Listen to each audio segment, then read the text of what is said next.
Welcome to Moss Marketing Mondays, aka the M3 Podcast.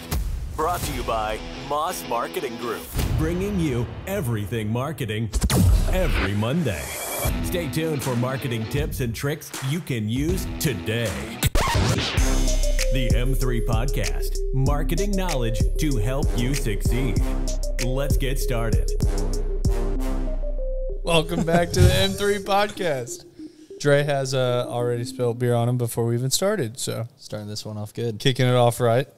This week we are having the MMG, part of the MMG team here, to Dre, Ricky, Logan, and myself. We are going to go over branding in the marketing space. I feel like it's something that keeps coming up more and more with businesses that we speak with, and I feel like it's such a vital thing when opening a company and growing a company that a lot of people don't focus on.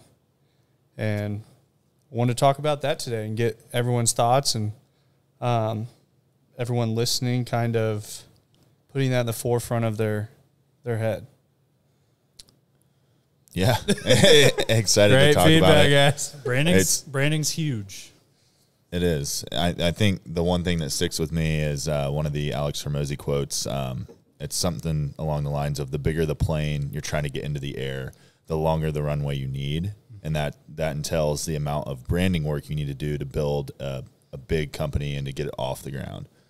I think it's often overlooked. I'm quite frankly amazed with the number of companies that we speak with that are doing substantially well and sometimes don't even have a logo or a color scheme or know what they want their brand to be. Which I think there's a way for a company to do well.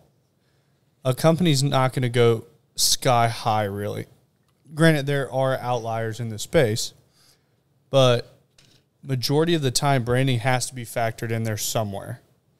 And we speak with businesses that haven't even thought of that. Haven't even thought about what their company should look like from the outside in.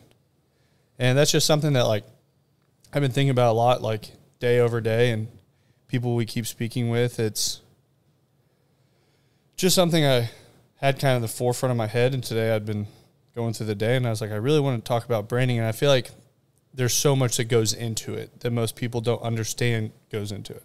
I feel like a lot of companies immediately start off going after the hustle, get the business, get money returned, and stuff like that immediately, which is great, but then you end up taking up all your time on essentially just hustling month over month over month, quarter over year, and you never get to really take a step back.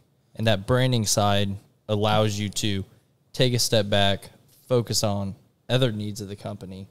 I think that just comes with growth.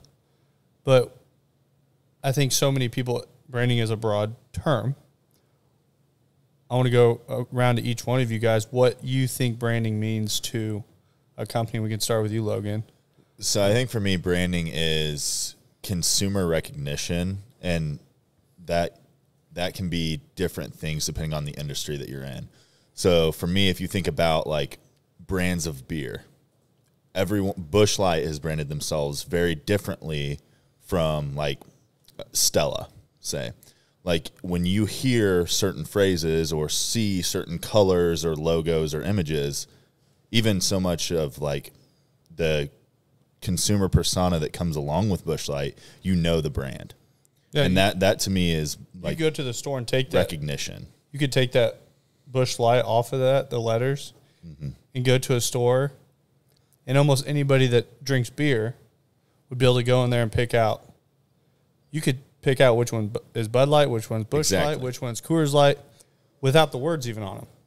So I think that's the first part of it for me. And then the second part of it is whenever someone thinks of like a roofing company or whatever industry it is, does your brand come to their mind without them even seeing anything from you? So it's that recognition of the logo, the image, like the picture that's out there, and then also that remembrance in their mind of, oh, hey, when I think of a beer brand, I first think of Busch Light. Going off what you said is when someone immediately thinks of something, So when I immediately think of, say, a dealership that we work with, I immediately think of all the individuals that I've met there, or the individuals I've seen a video of that I immediately tie that individual to that place. So that's where, in my mind, it's like if I think of, say, a Mazda dealership, I know exactly who I'm thinking of there just because I've seen their videos before. Yeah. What do you think, Ricky? So I'd say one of the things that we didn't hit yet on branding that I would include is who your client avatar is, your ideal avatar, because that way you know who you're marketing to and where you need to market. If you're targeting people that are 65 plus, that's going to be different than if you're targeting people that are under 25. Yeah. And that's just across the board. It's always going to be different. But that gives you direction with your marketing, which is important. Obviously, logos, colors, stuff like that, just so everything has the same feel. Like MMG, we usually don't smile in photos. It's turned into something, and it's something so small. Mm-hmm. And it's something that in the beginning I didn't even have like a set brand of what it was supposed to look like. It just kind of came into its own. Mainly because you didn't want to go take photos of each other smiling. Yeah, pretty much. We started off and we were taking photos. I'm like, this seems really cheesy. When it was Dre and I were out like cheese and ear to ear taking pictures of Puts each other. up a tripod. He's like, smile. I'm like, So, and ended up like we went out the first day and we took photos for a half a day, the two of us. And the only photo I liked was the one where we both weren't smiling. I was like, you know what? I like that. And then it just kind of like progressed. And it's something so small that turned into something that we have so many people say something about it. And it's not just the not smiling either. Like most of the photos are somewhat desaturated. You're not going to see a really vibrant photo coming out of MMG. Yeah. We do that for our clients. That's different, but for our own branding, that's not something you'll see. That was something that when I came into the space, I feel like every marketing company out there is all these vibrant colors. They're trying to be as flashy as possible, in your face, buy this, buy that, blah, blah, blah. And I was like, you know what, everyone's going left, I'm going to go right. I don't want the big, huge, flashy stuff out there that is all these bright colors and all that stuff. I wanted that kind of more subtle, I don't know, kind of perception that it's not like we're there trying to hard sell you on stuff, because I feel that's not us. We want to help businesses and we want to help businesses grow, but we're also building a brand of our own. And most of the time it's kind of funny when I had another marketing company come to us and they're like, we think your guys' marketing's off on what you're doing, blah, blah, blah. And it's like all of your ads that you're running, none of them are call to action and pretty much just trying to destroy everything we had going. I'm like, why did you come to me? They're like, well, like, we think we'd make a good partnership. Like, why is that? Is it because we're onboarding accounts, religiously, month over month over month, and you religiously have accounts canceling month over month over month? There's something that we're doing that's different and people are recognizing it. And I think in any space of business, sometimes people have to take a step back and say, hey, you know what? Doing the same thing as everyone else, expecting different results, is insanity. Yeah. Sometimes be different. It's okay to be different. I think everyone's gotten so into this space, and I was guilty of it. I've been guilty of it since we started Moss Marketing Group. There was a point where right when we started getting big, we had about a 2-month slump. It's because our videos were so different than everyone else's. And I'm like, right when we started getting these bigger accounts and everything, I'm like, now we got to start doing videos and stuff like these other people. And our shit went, and I was like, what's happening? And Madison finally said something. She goes, you're not being yourself. She goes, you're trying to duplicate what other people are doing. That wasn't our brand. Our brand is what we hold in us doing our own thing. Where that goes, it's going to go. And I think that's just a big thing in branding too, that everyone else is like, if we say, hey, we're going to open up a store and it's going to have a big logo that looks like a bullseye, and instead of red, we're going to do it in blue. You think that's going to make it? No. So it's like, I think one of those things that so many people jump into business, just do the exact same thing as someone else, just duplicating it and changing colors or something. Touching on colors, is that's where I think a lot of businesses fall short is the consistency on whether it's posts going up, reels going up, no matter what it is, anything being put out. They jump across so many different colors that's not their company. So like if going back to Busch Light, I know they came out with a green can, and that was the first time they've ever changed it. But other than that, they've kept that same color scheme. But that was for the farmers and John Deere, so I'll take it. But in that instance, that was something new. They've never done. And going back to Stella, same bottle, everything. And they stay consistent. And if you look anywhere online, it kind of all revolves around that color. And that's something where I think the consistency in that, a lot of companies fall short on.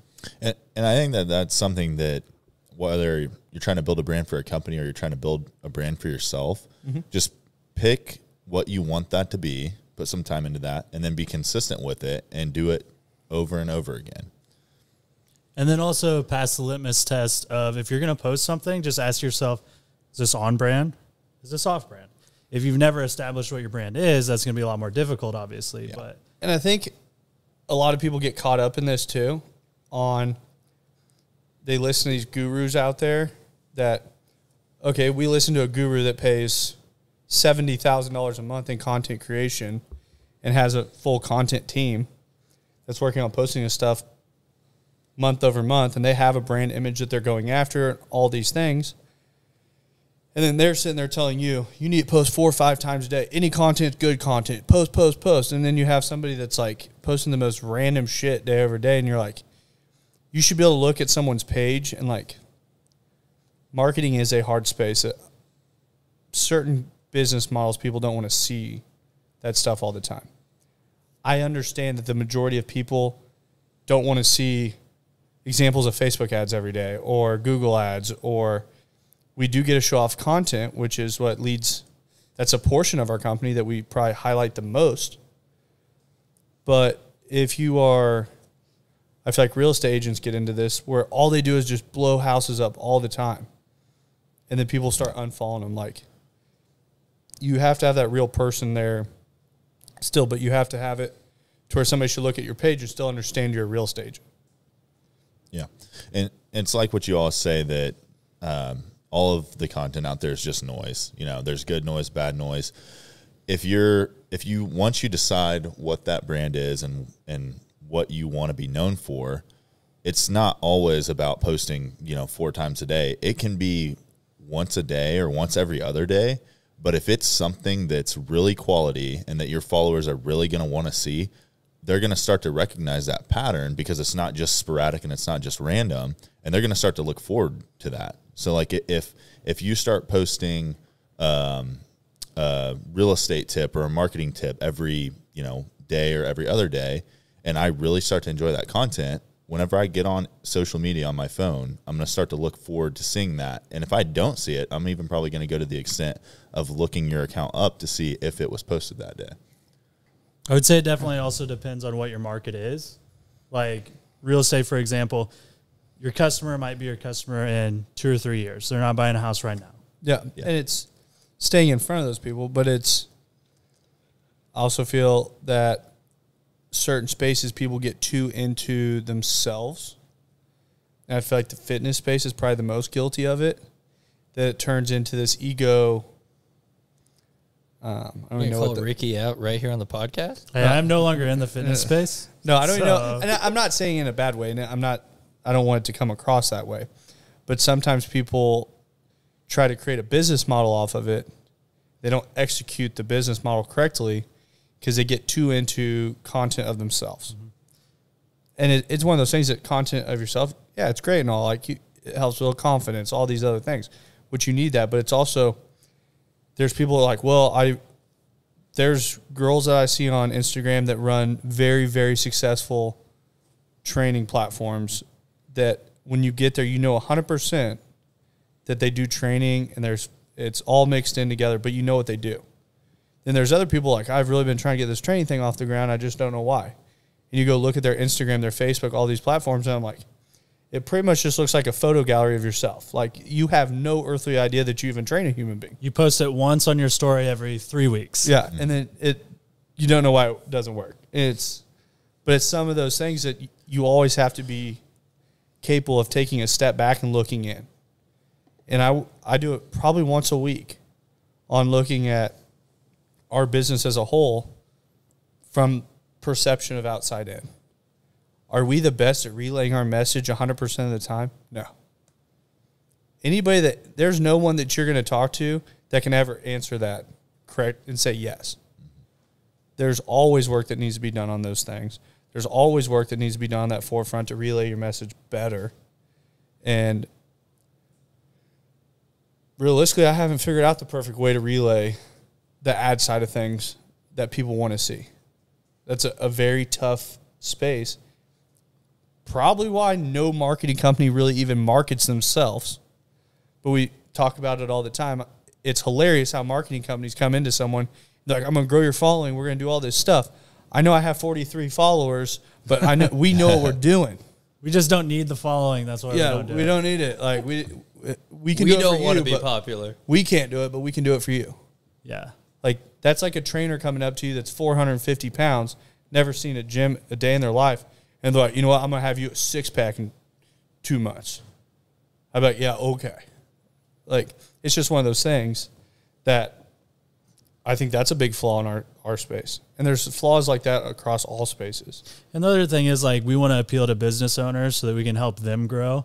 If you get so far into only thing you talk about is marketing, other marketing companies are going to be the only people that really care. And that's fine if that's your business model. If you want to teach other companies, like, how to be more successful, stuff like that, totally fine. Same with real estate. If you talk about real estate all the time, eventually the only people that are going to listen are other real estate agents. So you just need to be, that goes right back into your brand and your brand book as far as what you're actually trying to accomplish. Do you think there's a point when you stop branding? No. Nike still does all kinds of stuff. Coca-Cola still runs ads. Yeah, they spent $4 billion last year with a B worldwide on advertisement. You know every year that you're going to see a Budweiser commercial at the Super Bowl. Yeah. Yeah, but that's where, do you think there's a point where you switch up who you're branding to? I think there is a point, which I'm saying this is at a very, very high level point, that I do think all businesses need to do it better. Is so you have a funnel process. Top of funnel is where brand awareness lies. That's people seeing you. That's reaching mass numbers of people. That's not call to action. That is, by call to action, that is going to be sign up today. That's going to be like a direct promotional 10% off or 25% off, something like that. Those call to action ads live at the bottom. That top funnel, it's pretty much all we run for us personally. But when Budweiser puts out a commercial at the Super Bowl about their Clydesdales in a barn with a puppy that grows up with these horses and everything, everyone's like, I'm not tearing up, you're tearing up. Like, that's reaching a family at home like that. They are trying to hit your heartstrings at that point. But that costs them, the spot alone is probably costing them $30, $40, $50 million, let alone the production side of it. Do you think that the day after the Super Bowl they get a huge influx of purchasing? It's not like I'm getting up the next morning, running to the liquor store because I got to go buy it. Well, the reason I ask that is McDonald's, when they first opened, they marketed directly for being fast. That's it. Their entire brand was they are faster. You don't have to sit down and you get your food in a paper bag. And now if you ever look online or anything, if you ever get served an ad, they're going straight after young demographic. Well, when they started off, that's because they've read their market. Yeah. Their market when they opened, fast was new. When fast was new, go after where that marketing's at. If there's no fast food restaurants out there, your percent to market that you can go own is how can we go get the most clientele possible? How are we different than everyone else? Same thing. Everyone's going left, sit-down restaurants, long waits. They say, hey, we're going to come out. We're going to be the fastest ones out there. We're going to be that different than everyone else. Now, after you get far enough right, everyone that was left starts turning to try to follow where you're going. You just have to be leading them far enough. So now all of a sudden you're right. All these people are turning that went this way are like, hey, we got to try to fix our business model. We're going to chase back over here. Now you have Arby's and Burger King and Wendy's and everyone else chasing behind them, saying, hey, we need to be fast too. Now everyone becomes fast. Once again, now how do you change your market to be different than all those people? That's adapting with time. Everyone knows that McDonald's stands on a top tier in the fast food restaurant or the space, correct? Yeah. That's because they were the first ones to do it, and they were far enough in front that no one's ever been able to catch them. So it's the same kind of deal that I think knowing your space, but they still do branding they know they have that person that's 30, 40, 50, 60. They've been branding those people their whole lives. A person's been branded at since they were a child. Now they know these new people. They got to stay in front of them to keep that next generation always in that forefront of that person. Yeah. And Dre, some of the ads that you're talking about, they might not necessarily be like the type of branding ads that we're talking about. I know a lot of them that I see, at least from fast food companies like that, are like current specials that are trying to get people in their drive-thru or in their door within the next 24 to 48 hours. Like, okay, I see a 2-for-1 Big Mac special at McDonald's that ends Friday. I'm going to be hungry and need to eat 3 times a day until Friday. That's 9 or 12 meals. Chances are I might make one of my stops at McDonald's. I think Logan eats more than that. I think he lied to us there. I definitely eat more than 3 times a day. So those are called action, not branding. In my opinion, they're not necessary for McDonald's or that type of company's sake. Yes, those are called action ads, in my opinion. It's not necessarily like order now, which they do actually have for their online ordering system. They do have order now ads that are like take you to the McDonald's app. And I think they were even running like a free sandwich or something if you ordered through the app or something like that. Is it also McDonald's that does the, like, if the Chiefs get a sack or something like that, you have like half price Big Macs or something? I think it is. Or it might be I don't buy know. one, get one free or Yeah. something Do like something. that. I don't know what the exact. Whatever the deal is, Yeah. like that's an example of branding. Like Taco Bell used to do if the Royals stole a base in one of their games or the game the day before, you got a free taco. Sure. Like, so. And that's that stuff, I think, when you're partnering with community, I feel like that goes into more branding than call to action. They also do the flags, I think. Yeah, the they Chiefs do. flags. Yeah. They're like, it's like once or twice a year they do like a $5 flag. It'll be coming up here soon. I think it's before the first regular season game. Probably so. I might be wrong. So if I'm wrong, someone correct me. I'm sure we'll see it. But, yeah, they do once a year. And the lines, they sell out by like 7 or 8 a.m. Yeah, it's wild. a.m. Yeah. Like these Chiefs flags. I think we're talking a lot about, like, at the corporate scale, I know marketing turns into a whole different beast. Yeah. We don't have any companies, unfortunately, right now that are spending $4 billion a year on marketing. But And I also feel like that when you get into that big of a company, their client avatar also changes because they don't have to appeal to like one subset of the population. yeah, They can appeal to pretty much everybody. and that's what they have the money to say, hey, we're going to own our space top to bottom. Yeah. But it's also you're entering into an arena with Pepsi standing right next to you too. So it becomes a very heavy space to play in. And that's where I wouldn't want to be someone where like, hey, I'm going to go start my own pop line tomorrow. Like those guys are so far out there already. Like you're not going to catch them. Maybe somebody could. I don't know. Like How would you say an individual starting a company, how would any of you guys find your target audience? Like, is that just take research? Well, it depends on what product is. It depends on are you selling product at a physical location? Do people have to come to your location to buy something? Every business model runs so differently that you have roofers that run all of Kansas City, north of the river, south of the river, everywhere, that their audience looks a lot different. Their audience is anyone that owns a home. You have, which, once again, that audience can be anyone from 20 to 100 years old. We have a business model that we need to directly end up with business owners. We need to end up with the person in charge of a business to say yes to us. To where it's like you're always landing some different business model. If we're selling, I don't know, heart-shaped boxes of chocolates, then we know we're probably going after males that are giving those to their significant others. So I think, Dre, in like a broad type of response there, for me, it's probably, so whatever that category or service or product may be, it's first off deciding, what am I going after? Am I going after the best, the most expensive here? Am I going after low budget but mass consumption? Like that'll help you determine what type of like income level you're going after there.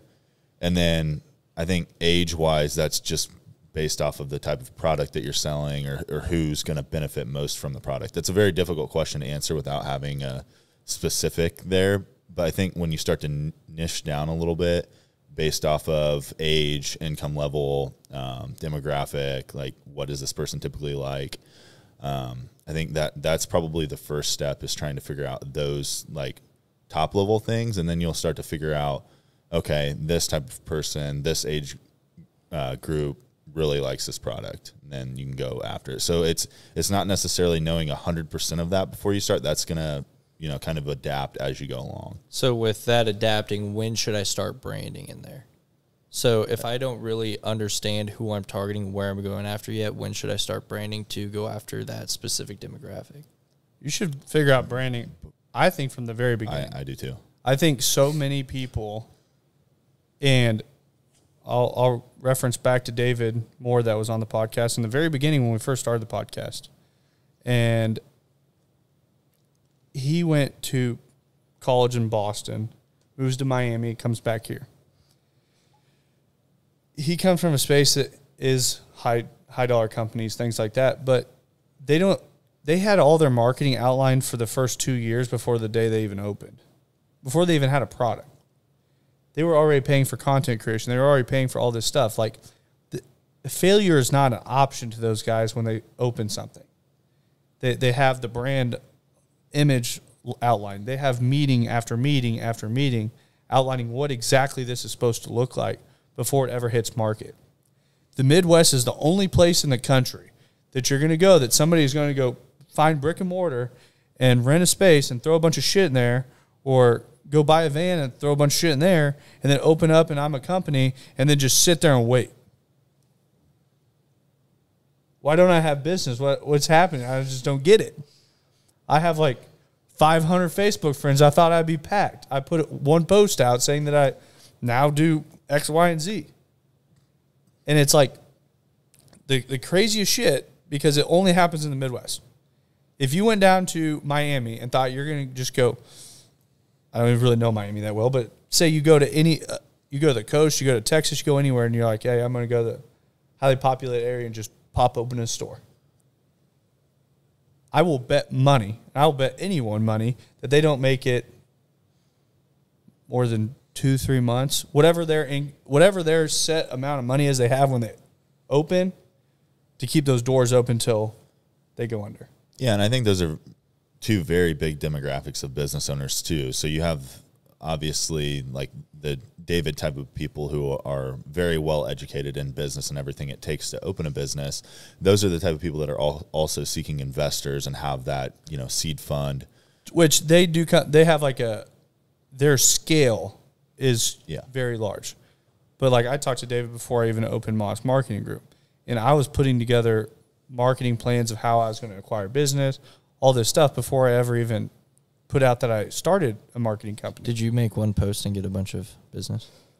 I did get a little bit of business off of one post, but it's something that your network can only take you so far. Mm-hmm. I will say that is a huge driving force, though, if you're taking care of those people, that network. But what you also have to do is keep that branding in those people's face all the time, in front of them, out of sight, out of mind. And it's something that, once again, I've been guilty of it as we've grown. We get really busy. I get really bad about posting. There's a lot of companies out there like that, and we watch the circle that they run in. I can jump on a call with most business owners that don't pay an agency. I can tell you their busiest months in the last 12 months and their slowest months. almost religiously from looking at their Facebook, Instagram, their social platforms, their Google, everything. Because guess what? When they got slow, they got all over it. When they got busy, don't touch it. So it's like I've had to try to make additional time. I've now went to the gym earlier in the morning because I have to create time somewhere to go get that done. Because once again, something I dropped the ball on. But when you're looking at that, it's something that branding all the time in front of people, it's amazing the clients that we've had, which are now friends, that have walked through our doors because we're consistent. They like the brand that we've built. We get calls and they're like, are the people in the photos the people that are actually doing it? They're like, why do you guys have like all these high-end photos of you guys like blah, blah, blah? I'm like, that's how we want to represent. Like, that's our brand.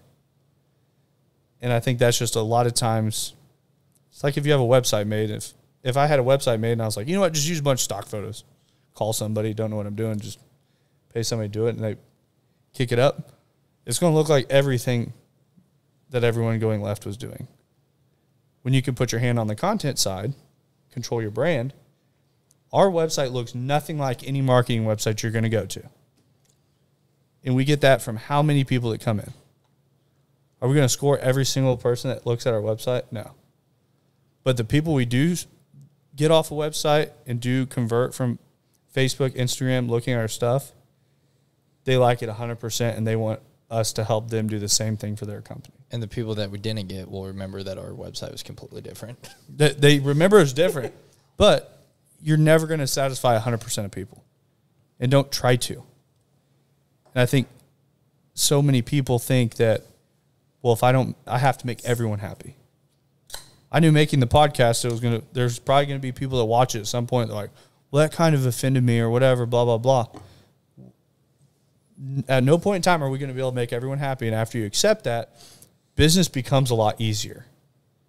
Just the people that you are with, make them really fucking happy. And if you do that, it's like, I'd rather have 25% of market share and just absolutely kill it for that 25%.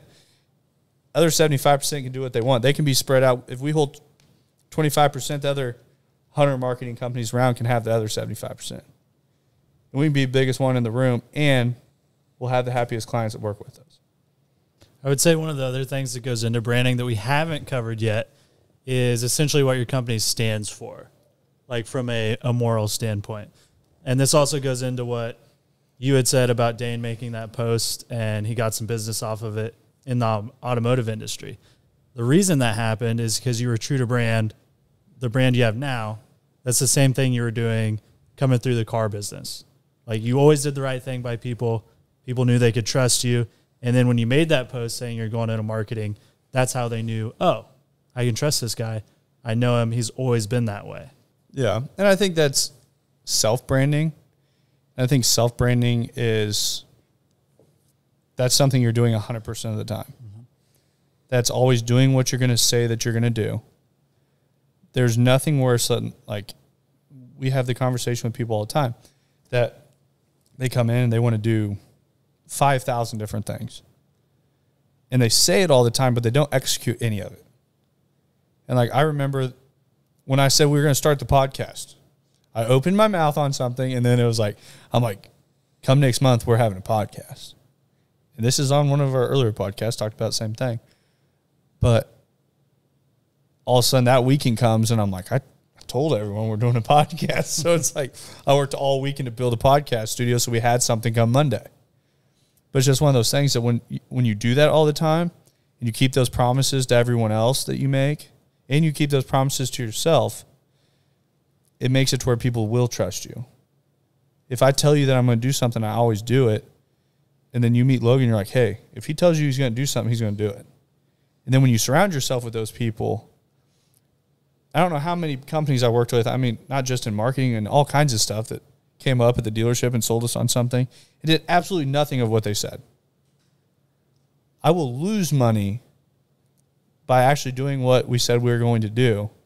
Sometimes I open my mouth and put myself in a pickle on those things. It's like, I'm like, no, I did that, but that's what we're going to hold to. And I think that's just self-branding all the time of doing those things when. The other thing to note on that, though, is it's great when you're conscious of it, but you're still branding yourself when you're not conscious of what you're doing. Mm-hmm. So that you need to stay true to that all the time. Yeah. Whatever's done in the dark is always brought to the light. Always. I'd say that's like, I do party kind of hard when I party. Do you like to party a little bit? That's not a secret. Yeah. Not a secret there. No, I think on the self-branding, I think that's huge. And I think a lot of people discount what that can do for their companies also. It's amazing when I'm consistent on stuff and I'm staying in front of people. The connections that we've made on some of the simplest stuff when I'm making a post, I'm like, I do not want to be doing this right now. Like, I'm like, I have like 5 other things I need to be doing, but I need to take like 10 minutes, sit down, and get this done. And then I sit down and do it, and then it's like somebody else shares it, then somebody else like of that person. I like how we're all looking at Dalton like, what's he doing? No, I know on that. I we've even had people reach out. Because Dre's really good at posting all the time. I'm good Excellent. at sharing. I share everything. And that's what people are like, man, it looks like you guys are killing it. And they've reached out just specifically on me sharing things. Oh, yeah. But they reached out on that, and I'm like, yeah. And I will say the content that everyone here puts up is a lot better than what I would probably put up. That's why I share it onto my personal. But in that instance, it's those connections come from individuals that may have been wanting to start a business a year after graduating. And then they're finally deciding, and it's like, hey, something needs to change, and then contacting. Just imagine if it was something you created, though. How much deeper that would impact your friends Yeah. list. Imagine. It would probably just be pictures of Monty, his French bulldog. That's very likely. That is very likely. No, I think that builds like that trust with people too, though. And it's, I don't know. I think the content, I think that helps it. Like, I mean, that builds the brand by itself. I think if you don't have the content factor in it, I talk to people, I mean, weekly on it. And we're starting to a point where we're acquiring a lot of content accounts where easy, bud. We've already had one fall on Cody. So, but the content becomes so important on that forefront also. And the video and the photos and everything like that to build that brand image. And I think a lot of people shortchange themselves on that and really discount what that's worth. And I think it's coming to the Midwest. The Midwest is getting better at it. But like I was talking earlier, David and his company, I mean, they spent $100,000+ on content before the company even opened. Well, say hypothetically, I don't have $100,000. Yeah, and that's what that's where I was going with the second half of that earlier, is that the other half of it is the guy who, you know, wants to quit his 9-to-5 job and knows how to do concrete pouring and wants to open up a concrete pouring business. That guy doesn't necessarily always have the money to spend there in the beginning to get it started. So I think kind of where you were going with that is, what is your advice there for those type of business I was owners? going to say, where would I even start? Yeah. How would I dive in saying going into a concrete business and be like, what do I even do to even get started and to brand myself? The thing is, majority of people that open a business do have some sort of money.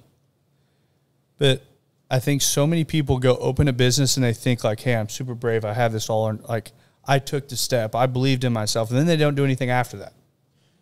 Like, oh, shit, I don't know why this isn't working. And then they're so scared to spend money. Like, I would say that's probably one of our biggest driving pluses to Moss Marketing Group is I do not fear spending money. I haven't feared it since day one. We will keep spending and we will keep growing, but it's everyone else, the second they fear it, it sets them back 10 steps. And I feel like if someone came to us and gave us any sort of idea of how we could make our company bigger and better, I would give it a shot. Like, and I feel like you see that a lot in good business owners. And I feel like a lot of people just want to call themselves a business owner, but they don't know how to actually execute business, and they don't understand that the spending out will return something at some point. But it's also a lot of our ads, people think we're crazy for spending the money we do on ads that aren't call to action ads. But in 5 years, I promise you, they'll be looking back saying, I wish we did what they did. Because we're going to have a brand that, once again, nobody in Kansas City, unless they're in the marketing space or they've directly dealt with a marketing company that they don't care for anymore, probably can name a marketing company. And in 5 years, every single person, now we'll have paid for this, but every single person will know a marketing company. And they'll know of one marketing company. But it's because of that branding side. And you can do it in any industry. You open up a concrete company, you say, hey, I want to pour concrete and everything. You're either going to believe in yourself and say, hey, I'm going to double down, I'm going to go for it. Or you're going to say, I kind of want to do this. And then you talk to those people, you're like, what's plan B? Well, I was doing this before, and I could go back to doing that. All right, next. You're not the fucking person. There's not a plan B. When you have a plan B, you've already put in your head that you're going to fail. When you start something and that is the only option of how to make that work, you don't fear spending on it. You don't fear putting everything into that when that's the only option. And so many people, like when I got in this, like right out the gate, they're like, well, if that doesn't work out, like you could like jump back in the car space, right? Like never even fucking thought of that. I'm out. I'm out of it. Like this is what I'm doing. But I think so many people look at that as like, no, you have to have a plan B. No, you can make fucking plan A work every fucking time if you want. You just have to figure out how to make it work. Yeah. You just have to keep going. Yeah. And I think when you quit, I think when people put a plan B in, they've already quit. And we sit with business owners like, well, it's like, I would kind of like to spend that, but if this doesn't work, I can do this. That's not the client we want. That's not the person we want to work with. They're quitting in their head before they started. So it's, I think in that branding, like when you put that out there and you really have a passion for what you're doing, and you have a passion to make whatever that is happening. If you start a concrete company and you can go buy the equipment to pour concrete and do all that work and hire employees, you have the money to do marketing too. 100% of the time. The marketing is another employee. It is. That's your salesperson that's out on the ground to acquire your business. And guess what grows every single business faster? More business. And that's the train that Moss Marketing Group, myself, everything, that's what I chase day in and day out. Everyone in the company is the one that is here to man, like everyone was picked for a reason. And everyone here takes care of all of our current accounts. I still talk with majority of all the current accounts unless Dre has that like main relationship with that person. But it's also always acquiring more and doing better and better and better and better. And I think that evolves the brand too to the next level. Now this is mic the part, drop. This is the part where you stare at me. I don't know. That was good.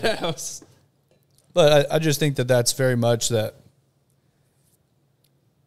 any business that's starting, find the money for marketing. If you started a business and you were able to go out and buy a truck and you say, hey, I just went out and bought a brand new truck, then guess what? You probably have good enough credit to go buy a truck. You know what you also have good enough credit to do is go pull a line against your house. Go pull a $36,000 line against your house and spend $3,000 a month for the next year on marketing. See what that does to your company.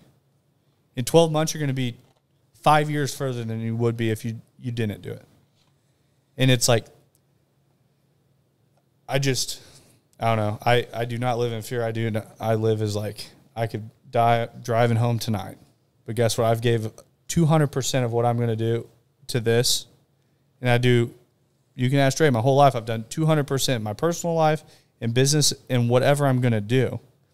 And I feel like when people shortchange themselves in business, they do it to themselves.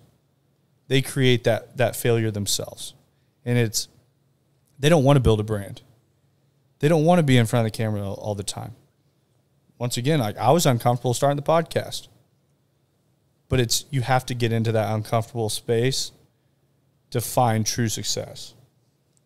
A lot of business owners also act like they have an endless amount of time. And patience is important.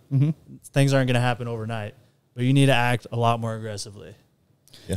And I think the more people, I feel like the more people that have came on, the more aggressive I get. The more confidence I get is the bigger, we're going to have somebody on the podcast shortly, but he is a prime example. As his culture is built behind him, this dude's aggression has grown tenfold. I watched a reel the other day where this guy is like, man, I was terrified the first time I closed a $1.5 million deal. And he's like, absolutely terrified going in the room. He's like, everything about it I was nervous about. After he closed that, he's like, everything under that wasn't that bad. He's like, I've already closed bigger than you. So I think that's where a lot of people get that intimidation straight out of the gate. Like, what if I do fail? And fear is something people live in every day. And a lot of people starting off, I know, live in that fear of, what if this fails? And that immediate 3 to 6 months, that your first 2 months could be horrible. You're throwing a bunch of money at the wall and nothing's sticking. And you don't know your brand yet. You don't know any of that. And then your third month, you just skyrocket. You found your niche, you found what you need to do, and you're rolling. But those first 2 months, they were in the fear of failing. The other thing, too, though, Ricky touched on, when you talk about that 3 to 6 months and business owners thinking they have an endless supply of time, there comes to a point you can only fit in so much in a day. And I've come to where, I've had to adjust so many things in my life where trying to come up with time. And before this podcast, I was chugging energy drinks because I got up at 4:30 this morning to make it to the gym so we could go out filming at the Ass Crack of Dawn today. But it's now all of a sudden your business starts elevating. You're seeing traction in it. What our marketing team as a whole can do for you is way more than you can do by yourself. And it took me a while to understand. You can ask Logan and Dalton. It was less than a year ago, I was still approving every single ad that went out. Mm-hmm. And I would sit there at night, after work, approving all these ads. It was so stupid. I look back on it now, I'm like, what was I? I never really had to make changes to them. They did a phenomenal job. But it was just something that was so stupid that I was just, being controlling on.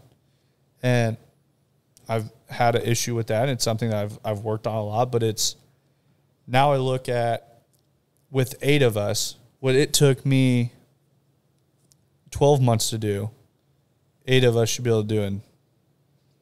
How's your math? I don't know. I had it at 24.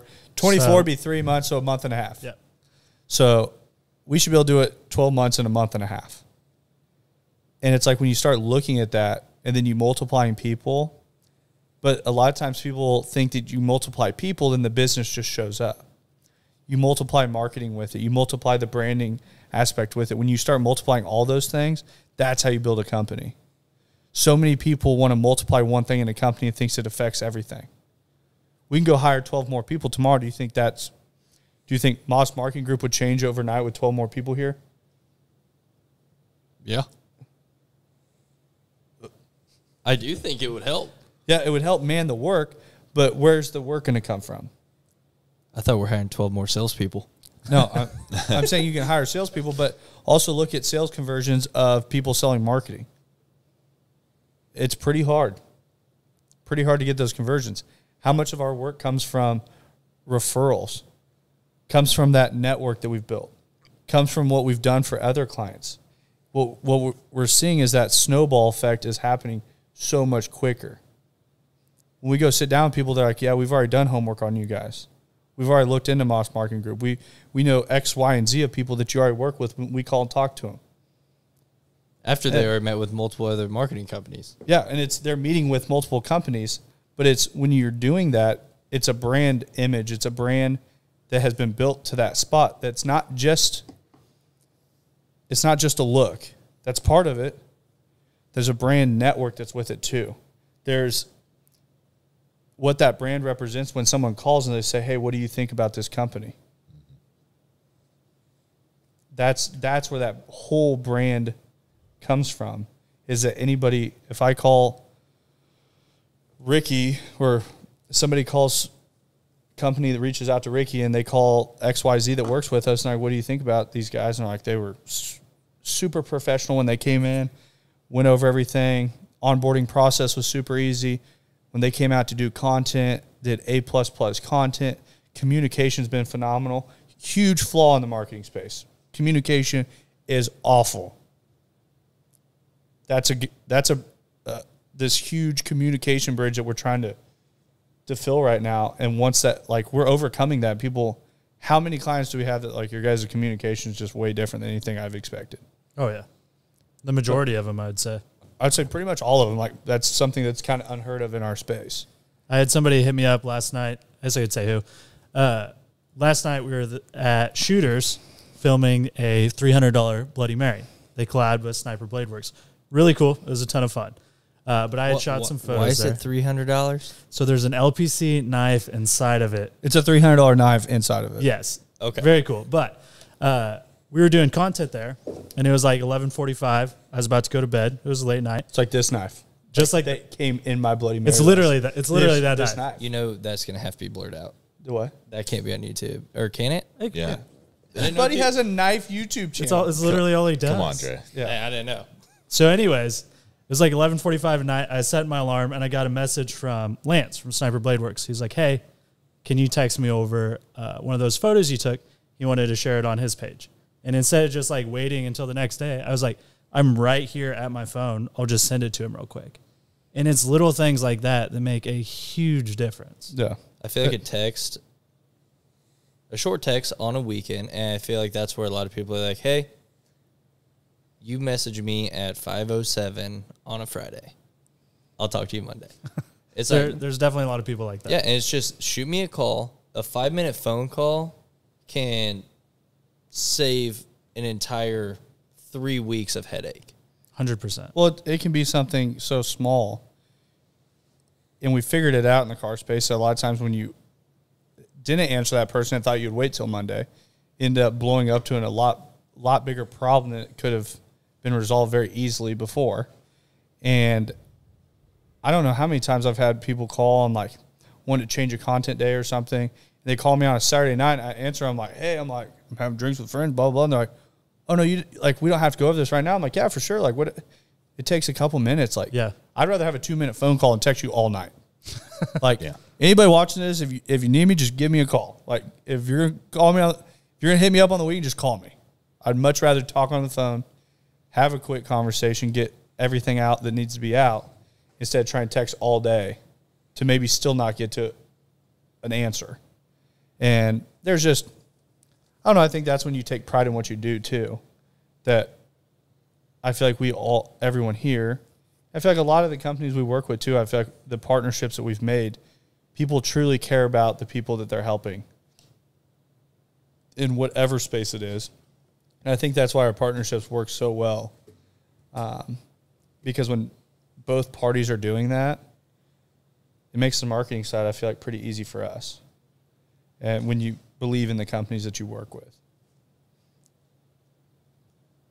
I agree. I don't know if there's a clap button. Yeah. We're going to have to get Ricky on the pads on. There's a clap button. I'm not going to use it. He's not going to use it. Sorry. He's just going to use your clapping. So if there are main tips you could give individuals that, say, watching this, I'm starting off, I'm at my job right now, I'm thinking about creating a business. Where would I start on branding, marketing, essentially before I launch my company? I would say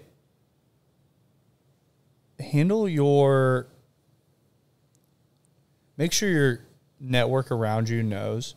If those people truly care to help you, they will help you. Humans like helping other humans. It's nature. Have those people that are closest to you to help, but it's also make a footprint with your company. If that's whatever you can do to make that footprint, if that's wrapping your vehicle that you think that you're going to be in a van that's going to be all around Kansas City all day, there's a reason that every plumber out there has their vans wrapped. It's because they're in neighborhoods day in and day out, and it's trying to make it to where that brand's recognized in those areas. If it's create a digital footprint, the digital space is the way of the world right now.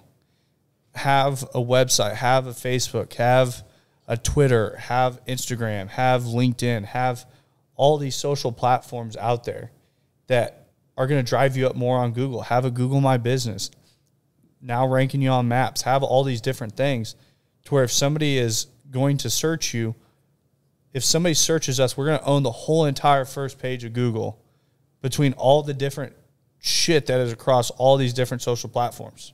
But we have them all, and we use them all. I'm not super great with Twitter. I don't really like Twitter, but besides that, but it's when you're posting on these, it's crazy on.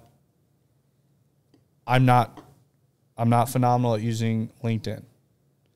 But when I post on LinkedIn on our business page and I do it over to my personal page, normally I do it once a week and it's for the podcast and about the podcast only. But it's funny when that happens, I pay I don't even know what it is, like $7 a month to see who like looks at your profile or whatever. Most of the time I'll have 5 to 10 business owners in Kansas City look at my profile and click through Moss Marketing Group to my personal page.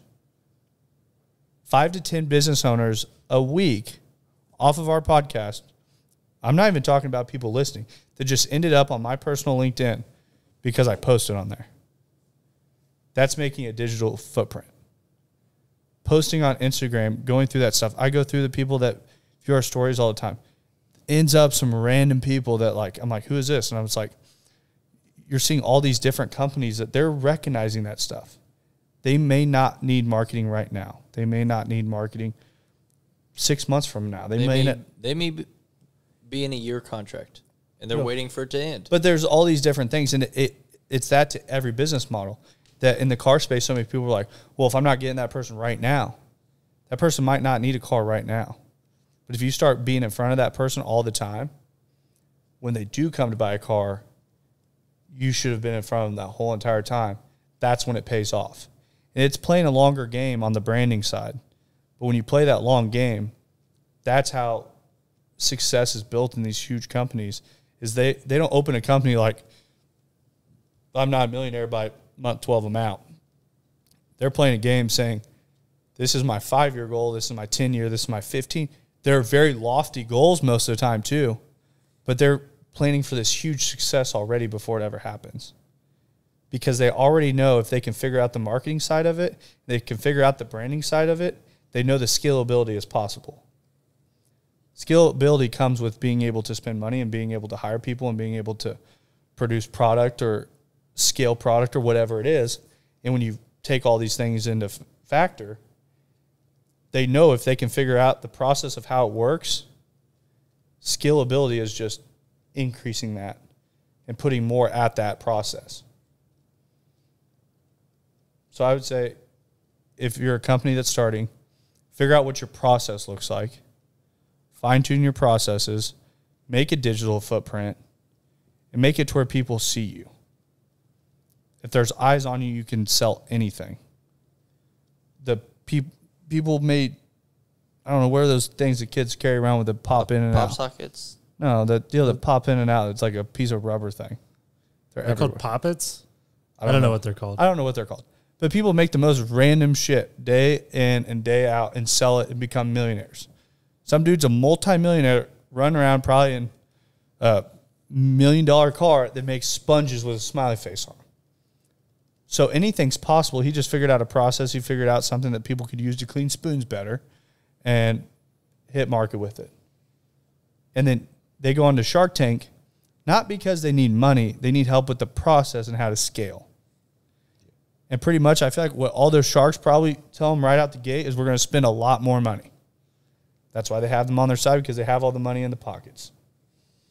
So it's, I think, make that footprint, make the process to where it's scalable, and make whatever you have seen by everyone.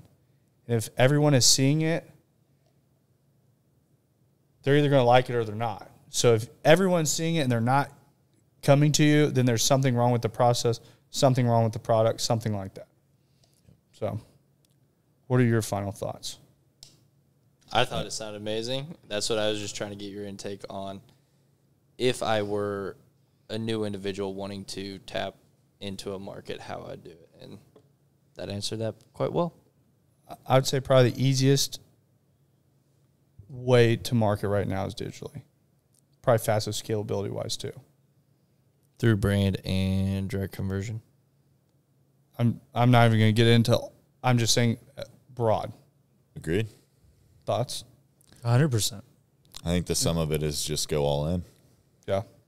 As a tangible action step, if you're a business owner, I would suggest tonight or whenever you're listening to this, just put a little bit of thought into it. What's your brand? Put a thought into it. And also, if anybody ever listening to the podcast, business owners, things like that, ever wants to reach out just for a conversation, we have conversations with a ton of business owners that sometimes it might not even be needing our services, but just maybe to look at something in a little different light of how they could scale something differently. And maybe we end up working with you down the road. Maybe we never end up working together and we end up as a relationship of just being friends. We want to help as many business owners as we possibly can and make an impact. And once again, it grows our footprint larger and larger. And that's why I enjoy this space. So, any final thoughts? Nope. Ricky, Dre? Nah, killed it. I'm going to say that is it for the M3 podcast. Dalton's putting all kinds of numbers up over here and pointing at us. So I'm thinking he's on the sticks over there. And we're going to say Key Dalton. Thanks for listening to the M3 Podcast. Be sure to subscribe so you don't miss the next episode. Want to learn more? Check us out on Instagram at Moss Marketing Group, on Facebook at Moss Marketing 58, or on our website at mossmarketinggroup.com.